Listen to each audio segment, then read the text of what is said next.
வியாசர்பாடியில் வந்து வீடு எரிஞ்சிட்டு இருக்கும்போது மு.க. ஸ்டாலின் வந்து டான்ஸ் ஆடிட்டு இருக்காரு அப்படின்ற மாதிரிலாம் அறிக்கை விட்டுருக்காரு. எப்படி பாக்குறீங்க?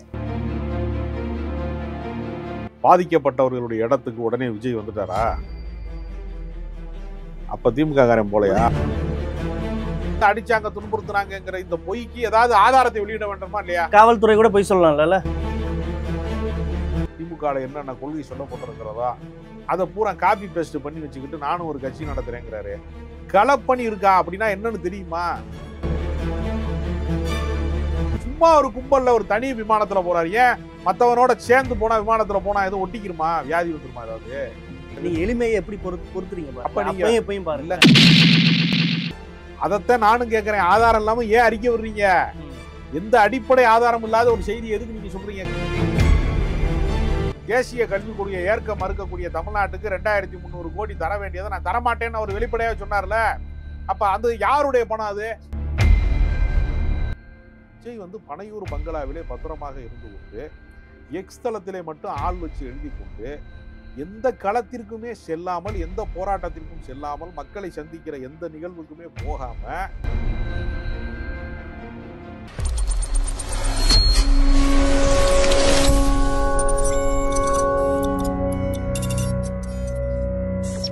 கலர் கண்ணாடி வாய்ஸ் நேயர்களுக்கு வணக்கம். இன்று நம்மோடு இருப்பார் அரசியல் விமர்சகர் ராஜகம்பீரன் அவர்கள். வணக்கம். வணக்கம். இப்போ பார்த்தீங்கன்னா விஜய் தொடர்ச்சியாக வந்து பாசிசாட்சி அப்படின்ற மாதிரி அறிக்கை மேலே அறிக்கை விட்டு இருக்காரு. நேற்று வந்து வியாசர்பாடியில் வந்து வீடு எரிஞ்சிட்டு இருக்கும்போது மு.க. ஸ்டாலின் வந்து டான்ஸ் ஆடிட்டு இருக்காரு அப்படின்ற மாதிரிலாம் அறிக்கை விட்டுருக்காரு. எப்படி பார்க்குறீங்க?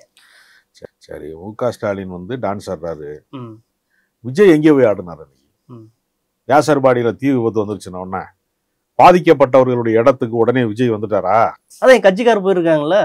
அப்ப திமுக காரன் போல உதவி பண்ணதை பூட்ஸ் காலால மிதிச்சிருக்காங்க. அதெல்லாம் பொய்யுங்க. ஏதாவது ஆதாரம் இருக்கா? பூட்ஸ் காலில் மிதிச்சாங்க ஆதாரம். நான் கேட்கிறேன், தீ விபத்து நடக்கிற இடத்துக்கு உதவி செய்ய வருகிறவர்களை எங்கேயாவது பூட்ஸ் காலில் மிதிப்பாங்களா?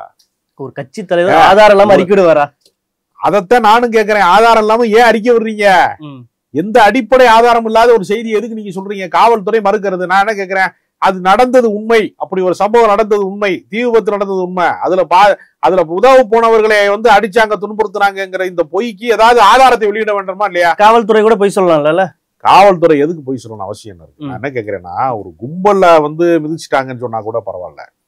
நீங்க என்ன, ஒரு தீ விபத்து நடக்கிறதுனா அதுல வந்து எல்லாரும் அக்கம் பக்கத்துல இருக்கிற அத்தனை பேரும் தண்ணி அள்ளி ஊத்துவான், உதவி செய்வான், சம்பந்தப்பட்டவர்களை மீட்பதற்கான முயற்சி செய்வாங்க. இதுதானே எல்லா இடத்துலயும் உள்ளது. உடனே அங்க வந்தவன் யாருன்னு உடனே என்ன ஐடென்டி கார்டா இருக்கு, தாவேகா காரன் வந்திருக்கான்னு சொல்லி கண்டுபிடிச்சு பூட்ஸ் காலால எதுக்கு மிதிக்கணும்? அது என்ன கட்சி போராட்டமா நடக்குது? இங்க ஒரு ஆர்ப்பாட்டம் நடக்குது, பெரும் கும்பல் வருது, போலீஸ் வந்து கூட்டத்தை கலைக்கிறதுக்காக தடியடி நடத்துது, தண்ணீர் பீச்சி அடிக்குது, அல்லது வந்து நெஞ்ச பிடிச்சி தள்ளுதுன்னு சொன்னா கூட நியாயம் இருக்கு. தீ விபத்து நடக்கிற இடத்துல எதுக்கு இங்க பூட்ஸ் காலில் போட்டு மிதிக்க போறாங்க? ஏதாவது லாஜிக் இருக்கா? மொட்டத்தலைக்கும் முழங்காலுக்கும் முடிச்சு போடுறது மாதிரி ஒரு விஷயத்த பேசுறீங்களே, ஏதாவது அர்த்தம் இருக்கா? நான் என்ன கேட்கிறேன், இது உண்மைனா நீங்க அதுக்கான ஆதாரத்தை வெளியிடணும். ஒண்ணு, மற்ற கட்சியில இதை கையில் எடுத்து அரசியல் பண்ணுவாங்கல்ல. விபத்து என்பது எதிர்பாராதது. தீ விபத்து, குடிசை எரியுது அப்படிங்கிறப்ப அது ஏதோ ஒரு கட்சியில உதவ போயிருக்குன்றாங்கல்ல, ஹெல்ப் பண்ணதான் போனோம். அதை தாங்க நானும் சொல்றேன். எதற்குமே ஆதாரம் இருக்க வேண்டும், உண்மை இருக்க வேண்டும். அடிப்படையில நீங்க வந்து ஒரு உண்மையா இருக்கணும். நீங்க யாருக்காவது உண்மையா இருக்கிறீங்களான்னு தெரியல. இப்ப பொய்ய குற்றச்சாட்டுறாங்களா? வெறும் யூகத்தின் அடிப்படையில உள்ள குற்றச்சாட்டுகள், தவறான தகவல்களின் அடிப்படையில உள்ள குற்றச்சாட்டுகள், இது எப்படி மக்கள் மன்றத்துல ஈடுபடுறது எனக்கு தெரியல. அதுல என்ன லாபம் இருக்கு போகுது தாவேக்காவுக்கு? ஆமாங்க, திமுக மேல பழி சாட்டுறாங்கல்ல. திமுக ஒழிக்கணுங்கிறத அவங்களுக்கு ஒரே ஒரு கோட்பாடு. அவங்களுக்கு ஏதாவது கட்சிக்கு கொள்கை இருக்கா? திமுக என்னென்ன கொள்கை சொல்லப்பட்டிருக்கிறதா அதை பூரா காப்பி பேஸ்ட் பண்ணி வச்சுக்கிட்டு நானும் ஒரு கட்சி நடத்துறேங்கிறாரு. களப்பணி இருக்கா அப்படின்னா என்னன்னு தெரியுமா? கட்சிக்காரன் முழுமையாக சந்தித்து இருக்கிறீர்களா? நீங்க பொதுமக்களை கூட சந்திக்க வேணாங்க, கட்சி நிர்வாகிகளை எல்லாரையுமே சந்திச்சு முடிச்சுட்டாரா விஜயே? சும்மா ஒரு கும்பல்ல ஒரு தனி விமானத்துல போறாரு. ஏன் மத்தவனோட சேர்ந்து போனா விமானத்துல போனா எதுவும் ஒட்டிக்கிறமா, வியாதி வந்துருமா? ஏதாவது எதுக்கு தனி விமானத்துல போறிய? நான் கேட்கிறேன், நீங்க மக்களின் தலைவராகமா? நான் என்ன சொல்றேன், லண்டன்ல போய் பாராட்லா படிச்ச ஒரு மிகப்பெரிய கோட்டு சூட்டு போட்ட காந்தியடிகள் வந்து ஒரு விவசாயி வந்து வாழ்க்கையில எப்படி இருக்கான், மேலாடை கூட அணியாம இருக்கான், இந்த நாட்டுக்கு நம்ம தலைமை வைக்கன்னா நம்ம கோட்டு போட்டுக்கிட்டு ஷூ போட்டுக்கிட்டு அலையக்கூடாதுன்ட்டு கோட்டை கலட்டி எரிஞ்சிட்டு வெறுமனே 2 கோவண துணியையும் ஒரு துண்டையும் சுத்திக்கிட்டு வந்தா அரசியல் பண்ணாரு. மகாத்மா காந்திக்கு அதனங்க இலக்கணம். நீங்க பாராட்டுல படிச்சிருக்கீங்களா? லண்டனுக்கு போய் படிச்சு வரா நீங்க? மக்கள் பணி செய்யணும்னா கோட் சூட் மக்கள் பணி செய்யணும்னா சாமானிய மக்கள். அப்ப இருந்த காலம் வேற, இப்ப இருந்த காலம் வேற. காலம் வேறதாங்க.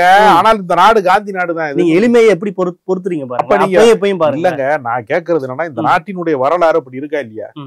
அப்ப நான் என்ன சொல்றேன்னா, நீங்க மக்களோடு மக்களாக உங்களை ஐக்கியப்படுத்திக் கொள்வதற்கு உங்களோட என்ன திட்டம் இருக்கு? நீங்க காந்தியா மாற வேணாம், கோட்சே குரூப்புக்கு துணையா போகாதீங்கன்னு தான் நம்ம சொல்றோம்.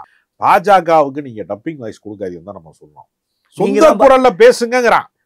திமுக தான் பாஜக கூட கூட்டணி இருக்குன்னு சொல்றாங்க. அதுக்கான அவசியம் என்ன இருக்கு? நிதி ஆயோக்னு போய் டெல்லியில போய் வந்து பிரதமர் சந்திச்சு தான் சொல்றாங்க. சந்திச்சார் இல்லையா? சந்திச்சு அவர் தமிழ்நாட்டுக்கான நிதியை விடுவிக்க வேண்டும். நாங்க வந்து தமிழர்கள் எல்லாருமே வரி பணம் கட்டுறோம், நாங்க 2 இட்லியை சாப்பிடுறோம் ஹோட்டல்ல போயினா, நீ வந்து மத்திய அரசாங்கத்துக்கான ஜிஎஸ்டி ஒண்ணு இருக்கு, மாநில அரசுக்கான ஜிஎஸ்டி ஒண்ணு இருக்கு. மத்திய அரசாங்கம் எங்கிட்ட வாங்குற வரி பணத்தை எங்களுடைய நலன் சார்ந்த விஷயங்களுக்கு நீங்க திருப்பி தரணும். நீங்க எல்லாத்தையுமே பிடிச்சி வச்சுக்கிறீங்க. கல்வி அமைச்சராக இருக்கக்கூடிய, ஒன்றிய கல்வி அமைச்சராக இருக்கக்கூடிய தர்மேந்திர பிரதான் சொல்றாரு, தேசிய கல்விக் கொள்கையை ஏற்க மறுக்கக்கூடிய தமிழ்நாட்டுக்கு 2300 கோடி தர வேண்டியதை நான் தரமாட்டேன்னு அவர் வெளிப்படையாக சொன்னார்ல. அப்ப அந்த யாருடைய பணம்? அது 2300 கோடிங்கிறது யாருடைய பணம்? தமிழர்களின் வரி பணம் தானே. தமிழர்களினுடைய வரி பணத்தை தமிழ்நாட்டின் முதலமைச்சர் எங்களுக்கு திரும்ப கொடுன்னு கேட்கறதுல என்ன குற்றம் இருக்கிறது? அப்ப நிதி ஆயோக்கு எதுக்கு வச்சிருக்கீங்க? அதை கலைக்க வேண்டியது. திட்ட கமிஷனை கலைச்சாங்க கடந்த காலங்கள்ல. 3 டைம் கலந்துக்காம புறக்கணிச்சிரு. திடீர்னு போய் கலந்துக்க காரணம் என்ன? ஈடி தானே காரணம். 3 டைம் கலந்துக்கிறதுக்கு வேற காரணம் இருக்கிறது. ஒரு முறை வந்து கலைஞருடைய நினைவு நாள் என்று நடந்தது, அதனால அன்றைக்கு அவர்களால் செல்ல முடியவில்லை. ஒரு முறை அவர் வெளிநாட்டு பயணம், ஜப்பான் பயணத்துல இருந்தாரு. பிற நாட்டு முதலீட்டாளர்கள் எல்லாம் தமிழ்நாட்டிலே தொழில் தொடங்குங்கள் என்று சொல்லி ஜப்பான் நாட்டுக்கு பயணம் போயிருந்தார் தமிழ்நாட்டு முதலமைச்சர். அப்பொழுதும் அவரால் கலந்து கொள்ள முடியவில்லை. சென்ற முறை மட்டும்தான் தமிழ்நாடு புறக்கணிக்கப்படுகிறது, பட்ஜெட்டிலே புறக்கணிக்கப்படுகிறது. தமிழ்நாடு என்கிற வார்த்தையை கூட சொல்வதற்கு நாதி இல்லாமல் இருக்கிறது. ஒன்றிய அரசாங்கம் திட்டம் போட்டு தமிழர்களை வஞ்சிக்கிறது என்கிற கோபத்திலே அவர் போன முறை புறக்கணித்தாரு. இந்த முறை என்னன்னா, தொடர்ந்து புறக்கணிப்பதன் வழியாக ஏற்கனவே பெண்டிங் நிறைய வச்சுக்கிட்டே இருக்கிறாங்க. இப்ப நீங்க எரிக்கிய உங்களுக்கு சம்பளம் வாங்கி வச்சிருக்காங்க அப்படின்னா அந்த நிறுவனத்துக்கு போவீங்களா, இல்ல உங்களை வேலையை விட்டு அனுப்பிட்டாங்க அந்த நிறுவனத்துல, அதனால அந்த நிறுவனத்துக்கு நான் போக மாட்டேன்னு சொல்லுவீங்களான்னு ஒரு கேள்வி இருக்குல்ல. ஒரு சொத்து தகராறு இருக்கு, அண்ணன் தம்பிக்குள்ள சண்டை வந்துருச்சு. சண்டை வந்த உடனே சம்பந்தப்பட்ட ஆள்கிட்ட போய் பஞ்சாயத்துக்கு போய் நிப்பியலா, இல்லைங்க அவர் இருக்கிற இடத்துக்கு நான் போக மாட்டேங்கன்னு சொல்லுவீங்களா? ஒரு காவல்துறையினுடைய அத்துமீறலையே கண்டித்து ஒரு ஆர்ப்பாட்டம் நடத்துறாங்க. அப்ப வந்து யார்கிட்ட அனுமதி வாங்கி நடத்துவாங்க? காவல்துறையிட்ட தான் அனுமதி வாங்கி நடத்தணும். பகுதி காவல்துறை கிட்ட. சரி, தொழிற்சங்கத்தினர் போராடுறாங்க. யாருக்கு எதிராக போராடுறாங்க? சாம்சங் தொழிலாளர்கள் போராடுறாங்க. தொழிற்சங்கத்தினர் வந்து யாருக்கு எதிராக போராடுறாங்க? தொழிற்சாலையினுடைய நிர்வாகத்துக்கு எதிராக போராடுறாங்க. பேச்சுவார்த்தை யார்கிட்ட நடத்துறாங்க? அரசுகிட்ட நடத்துவாங்க. இல்லங்க, தொழிற்சங்கம் வந்து யார்கிட்ட வந்து யாரு வந்து நடத்துறாங்களோ, தொழிற்சாலை நடத்துறாங்களோ அவங்க நிர்வாகத்துல தான் பேச்சுவார்த்தை நடத்துவாங்க. இப்ப அவங்களுக்கு எதிராக நீங்க ஆர்ப்பாட்டம் பண்ணிட்டு, அவங்களுக்கு எதிராக போராட்டம் பண்ணிட்டு அவங்ககிட்டே போய் பேச்சுவார்த்தை பண்ணீங்களான்னு கேட்க முடியுமா? சரி, சட்டசபையில வந்து வெளிநடப்பு செய்யறாங்க, வெளிநடப்பு பண்ணிட்டு வீட்டுக்கு போயிடுறாங்களா? திரும்ப சட்டசபைக்கு போறாங்களா? மறுபடியும் சட்டசபைக்கு தானங்க போனேன். இல்ல நான் வெளிநடப்பு செஞ்சுட்டேன், இனிமே நான் சட்டசபைக்கு வரமாட்டேன் அப்படின்னு சொல்ல முடியுமா? அப்ப இதற்கு என்ன வாய்ப்பு இருக்கிறது? ஒன்றிய அரசாங்கம் வந்து நமக்கு தர வேண்டிய நிதியை தர வேண்டும் என்று சொல்வதற்கு அதற்காக கூட்டப்படுகிற கூட்டம் தானே நிதி ஆயோக் கூட்டம். எங்களுக்கு மாநிலத்திற்கான உரிமை பாதிக்கப்படுகிறது என்று முறையிடுவதற்கான இடம் தானது. அங்கே நான் போக மாட்டேன்னு சொன்னா ஜனநாயகத்தை புறக்கணிப்பதா தான் அர்த்தம். போகலைனாலும் குற்றம், போனாலும் குற்றம்னா என்ன அர்த்தம்? அப்படி இருந்தாலே 1 மணி நேரம் தனியா சந்திக்க வேண்டிய காரணம் என்ன? இதுவரை சந்திக்காம பேசாம இருந்தாங்க. கிடையாது. ஆனா அவங்க தரப்புல அப்படிதானே சொல்றாங்க. அவர் அதாவது பாஜகவினுடைய பொறுப்பிலே இருக்கக்கூடியவரை சந்திப்பதாக அதை புரிந்து கொள்ளக்கூடாது. ஒரு மாநில முதலமைச்சர் இந்திய நாட்டினுடைய தலைமை அமைச்சரை பார்க்கிறார், அவ்வளவுதான். இப்ப நான் என்ன சொல்றேன், இப்படி ஒரு குற்றச்சாட்டை சொல்றாங்கல்ல, அமலாக்கத்துறையினுடைய விசாரணைக்காக அஞ்சிதான் வந்து தமிழ்நாட்டினுடைய முதலமைச்சர் மு க ஸ்டாலின் போய் வந்து மோடியை பார்த்தாருன்னு சொன்னா, இந்த குற்றச்சாட்டு வந்து ஸ்டாலின் மீதான குற்றச்சாட்டா திமுக மீதான குற்றச்சாட்டான்னு கேட்டா 2 பேர் மீதான குற்றச்சாட்டு இல்ல. அப்ப அமலாக்கத்துறை விசாரணையை அனுப்புனா மோடியை போய் பார்த்தா ஈடி காலி ஆயிரும் அப்படின்னா பாஜகவுடைய திருட்டுத்தனத்தை சொல்றதாதானே அர்த்தம் வரும். இப்ப பாஜக அமலாக்கத்துறையை தவறாக கையாளுகிறது என்பதற்கான ஆதாரம் தானே. இந்த குற்றச்சாட்டை சொல்றவன் யாரு? ஏற்கனவே பாஜக கூட்டணி இருக்கிற அதிமுக காரங்க சொல்றாங்க. அதை ஏற்கனவே வந்து பாஜகவோடு ஒரு நிழல் கூட்டணியை வைத்திருக்கக்கூடிய விஜய் போன்றவர்கள் இதை சொல்றாங்கல்ல.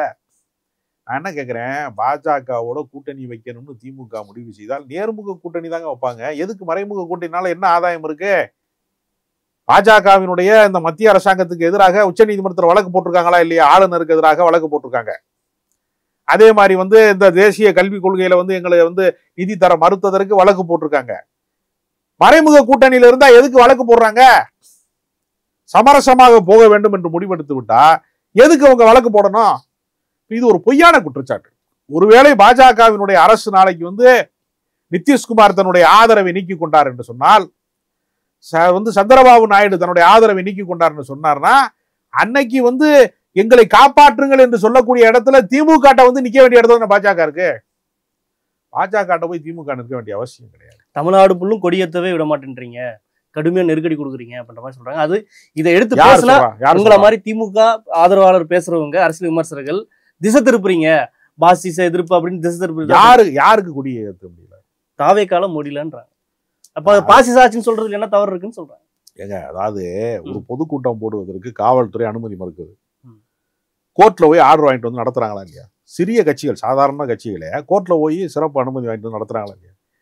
கொடியேற்ற விடமாட்டேங்கிறாங்கன்னு சொல்ற குற்றச்சாட்டை வந்து திருமாவளவன் சொன்னாரு. சாதி ரீதியான ஆட்கள் வந்து நிர்வாகத்தில் இருக்கிறேன், பல ஊர்களில் என்னால வந்து 4 எம்எல்ஏ வச்சிருக்கேன், 2 எம்பி இருக்கு நாங்க கட்சியில, எங்களால கொடியேற்ற முடியலன்னு திருமாவளவன் சொன்னார். அவர் சொல்றதுல ஒரு நியாயம் இருக்கு. ஒரு ஒடுக்கப்பட்ட சமூகத்தை சேர்ந்தவர், அதனால அவருக்கு இப்படிப்பட்ட பிரச்சனை இருக்கிறது, ஊர் வேறாக இருக்கிறது, சேரி வேறாக இருக்கிறது சொல்லலாம். விஜய்க்கு என்ன பிரச்சனை இருக்குன்னு எனக்கு புரியவே இல்லை. ஏன் இந்த மாதிரி பொய்யான குற்றச்சாட்டுகளை சொல்லுகிறாங்க? கொடியேற்றுறதுக்கு நீங்க போறீங்களா? ஊர் ஊரா போறீங்களா? விஜய் போறாரா? விஜய் வந்து பனையூர் பங்களாவிலே பத்திரமாக இருந்து கொண்டு, எக்ஸ் தளத்திலே மட்டும் ஆள் வச்சு எழுதி கொண்டு, எந்த களத்திற்குமே செல்லாமல், எந்த போராட்டத்திற்கும் செல்லாமல், மக்களை சந்திக்கிற எந்த நிகழ்வுக்குமே போகாம, அப்பப்ப வந்து ஒரு ரோடு ஷோ போடுறது மாதிரி, ஒரு வாகனத்துல ஏறி நின்றுக்கிட்டு கையை காட்டுறது மாதிரி வந்து ஒரு ரோடு ஷோ தான் நடத்திக்கிட்டு இருக்காரே தவிர, இன்னும் கேரவனை விட்டு கீழ் இறங்காத ஒரு நடிகனாகத்தான் விஜய் இருக்கிறாரே தவிர, ஒரு அரசியல் தலைவராக ஒரு மாற்றத்துக்கு இன்னும் வரவே இல்லை, வந்து சேரவே இல்லை. அதனால விஜய்க்கு இதை பேசுவதற்கு முன்ன அருகதையே கிடையாது. நயினா நாகேந்திரன் என்ன சொல்றான்னா, தாவேக்கா கூட்டணி வரணும் அப்படின்ற மாதிரி இன்னைக்கு சொல்லியிருக்காரு. கடம்பூர் ராஜ் என்ன சொன்னாரோ அதே தான் நானும் சொல்றேன். எங்களுக்கு கருத்து முரண்பாடு இருக்கலாம், ஆனா கூட்டணிக்கு வர வேண்டும் அப்படின்ற மாதிரி சொல்றாரு. அதாவது பாஜக வந்து இப்படி ஜனநாயக பூர்வமாக கூட்டணிக்கு வாங்கன்னு இவர் மாநில தலைவர் நயினார் நாகேந்திரன் சொல்றாரு. ஆனா அவங்களுடைய ஸ்டைல் அது கிடையாது. விஜய் வீட்டுக்கு ஒரு ரைடு அனுப்புவாங்க. வருமான வரித்துறையிலிருந்து ஒரு ரைடு அனுப்பி 1000 கோடிகளுக்கு மேலாக குவித்து வைத்திருக்கிறாரு. காதல் படமா நடிச்சு கல்யாண மண்டபமா கட்டி வச்சிருக்கிறாரு விஜயே. ஏகப்பட்ட சொத்து வச்சிருக்கிறாரு. வெளிநாட்டுல வேற அவருடைய மனைவி இருக்கிறாங்க, லண்டன்ல இருக்கிறாங்க, அங்கு பல சொத்துக்களை வச்சிருக்கிறாரு. உலக நாடுகள் முழுக்க அவருடைய சொத்துக்கள் இருக்கிறது. இதெல்லாம் முறைப்படுத்தல, அதுல நிறைய சிக்கல் இருக்குன்னு சொல்லி ஒரு ரைடு போனாங்கன்னா, தன்னால வந்து திமுகவை வீழ்த்துவதுதான் எங்களுக்கு இலக்கு, நாங்கள் பாஜகவோடு கைகோர்க்கிறோம்னு விஜய் வரப்போறாரு. இவ்வளவுதான அரசியல் அவங்களுக்கு. அவங்களுக்கு என்ன ஜனநாயக பூர்வமான அரசியல் என்ன இருக்கிறது? அதிமுக என்ன விருப்பப்பட்டா வந்து பாஜகவோடு கூட்டணி போயிருக்கிறாங்க? வேறு வழி இல்லை. அமலாக்கத்துறையின் விசாரணை வந்து விட்டது, வருமான வரித்துறை விசாரணை வந்து விட்டது, இரட்டை இலையை இல்லாமல் செய்வதற்கான ஏற்பாடு நடக்கிறது. நம்ம வந்து போன முறை ஆட்சியை காப்பாற்றுவதற்காக பாஜகவோடு சமரசம் செய்து கொண்டோம், இந்த முறை கட்சியை காப்பாற்றுறதுக்கே வழி இல்லாம போச்சுங்கிறதுக்காகத்தானே சமரசம் செய்து கொண்டாங்க. அதனால விசாரணை அமைப்புகள் இருக்கிற வரைக்கும் பாஜகவை வெல்வதற்கு வேற சக்திகள் வந்து இனிமே தேவைப்படாது. ஆதவர்ஜன் கூட வந்து என்ன ஒரு பிரஸ் மீட்ல என்ன சொல்றாருன்னா, இப்போ செய்தியாளர் கேட்கிறாரு, நீங்க வந்து அதிமுக சாப்பிட்டா அணுகிறீங்க அப்படின்ற மாதிரி சொல்றாரு. அப்படிலாம் கிடையாது அப்படின்ற மாதிரி சொல்றாரு. நீங்க எப்படி அதை பாக்குறீங்க? இல்லைங்க, அதாவது தன்னை எம்ஜிஆராக கற்பனை செய்து கொண்டு வாழ்ந்து கொண்டிருக்கிறார் விஜய். அதனால அவர் என்ன நினைக்கிறாருன்னா, எம்ஜிஆர் சினிமாவில் நடிச்சு தானே ஒரு பெரிய முதலமைச்சர் ஆனாரு, பெரிய தலைவர் ஆனாரு, அது மாதிரி நம்ம ஏன் வரக்கூடாதுன்னு நினைச்சுதான் அவர் கட்சி ஆரம்பிச்சிருக்கிறாரு. அப்ப அதிமுகவினுடைய வாக்கு வங்கியை எதிர்காலத்திலே கைப்பற்ற வேண்டும் என்கிற திட்டம் இருக்கிற காரணத்தினால அதிமுக குறித்து ஒரு வார்த்தை கூட விமர்சிக்க மாட்டார். ஊழலுக்கு எதிராக பேசுகிறவர்கள் யாராவது அதிமுகவுக்கு எதிராக பேசுகிறார்களான்னு கேட்டா, எப்ப பார்த்தாலும் திமுகவுக்கு எதிராக தான் பேசுவாங்க. ஒரு ஆதாரம் இல்லாத ஒரு விஷயத்தை டாஸ்மார்க்ல 1000 கோடி போயிருச்சு, 5000 கோடி போயிருச்சு, 10,000 கோடி போயிருச்சு, 1 லட்சம் கோடி போயிருச்சுன்னா வாய்க்கு வந்ததெல்லாம் சொல்றானே தவிர, அதை ஆதாரபூர்வமாக நிரூபிப்பதற்கு ஒரு யாருமே தயாரா இல்லை. அதனால இந்த ஆட்சியின் மீது எப்படியாவது ஒரு அவதூறை கற்பிக்கணும். இந்த ஆட்சியை வீழ்த்த முடியாத ஆட்சியாக இருக்கிறது. மறுபடியும் 2வது முறையும் 2.0 வந்து திராவிட மாடல் ஆட்சி வந்து விடுமோ என்கிற அச்சத்தின் காரணமாக கிணறு வெட்ட பூதம் கிளம்புறது மாதிரி எதையாவது ஒன்று பிரச்சனையை கிளப்பிக்கிட்டே இருக்கிறாங்க. இதான் நடந்து கொண்டே இருக்கிறது. பல்வேறு அரசியல் சார்ந்த தகவலை பகிர்ந்துக்கிட்டேன். மற்றொரு நேர்களை சந்திப்போம். நன்றி, வணக்கம்.